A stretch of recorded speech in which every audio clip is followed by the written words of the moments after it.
Everything for movie be akọba so Jaman Scafe so and so Jaman TV so. Bomade na subscribe to channel no like video no ma me na share so the be ya unua bi nso nsa beka video ni bi ni na timi ade abom.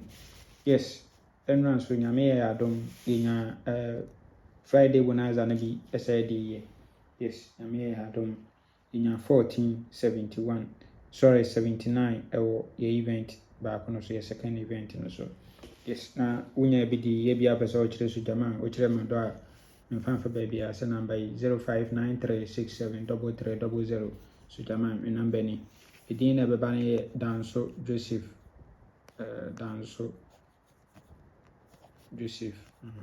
edin na beba no mo ne ma beba no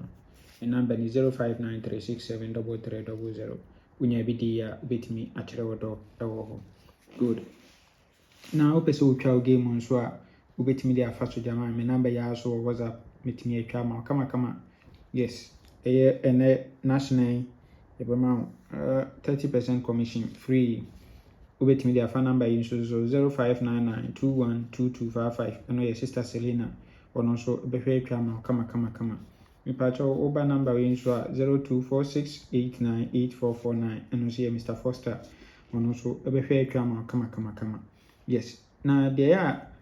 me pewo yen side ne say wo win no ehia pa nti udi ai make sure say entempa na so ye betu aka because unya di game na obia e plan for the ordinary sika baye nti na ya say kwa akodi loto ba bi ne abaye wo na ekina nti na da bia me se brefi na yenya adwuma yes brefi na yenya adwuma yen hwe dey for national and the national ye be di $2 bi ewa ha ye be di $2 Thursday di Friday di national at the end of all the my good then hey we are transfer from Friday bonanza event number 702 and who's to 65 we are now amount 60 we are now amount 62 70 at center we are now amount 1431 second and fourth 31 second and fourth we are 31 repeating if I try the counterpart which is 3176 you repeat 31 if I try the counterpart 3176 good near mpesi try $2 bi also 7585 mpesi try gum pa yes didn't mpesi try gum me confirm the amount good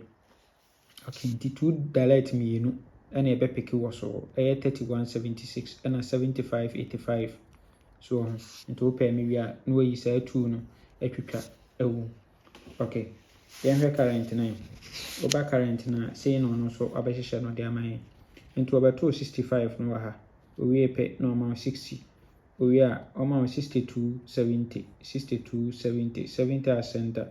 we are amount 14 at 4 second box normal 31 at 4 box positions so fourth and second good into a way there say yemfa event include free and so to we are 85 no na o repeat aba machine kama we are once and camera into 85 no dey against 1 to 90 kama yenhwe a second setup na menfa confirm abano enfama kama so ewa ha yenhwe setup transfer from national event number 1841 machine so to sanga 1 2 3 no about 260 no say with 66 machine wahesha no machine no dey be winning. Okay, into we normal 85 we are 14 into we there was M5 event enkodi in say 85 no yenko yinimla information 75 85 no one jump mla metwa 75 $2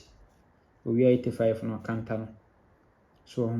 na wabeto 80 nso ewa ha e dey lock event no e dey amai kama ewo ho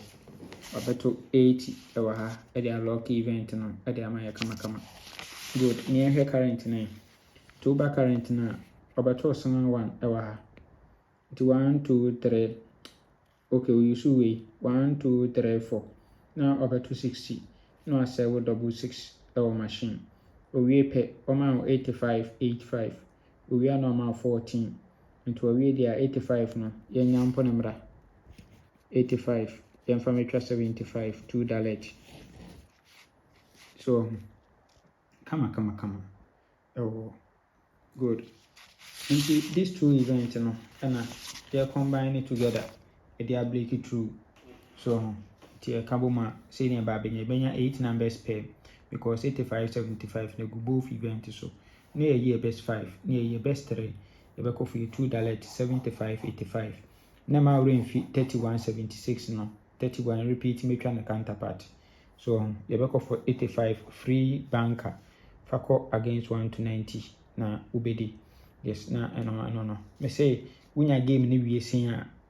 ma sure say ubenya win no na waba so jaman ha yakache na yetwa ma numbers mu bia wo WhatsApp mu bia na afre mu bia ubenya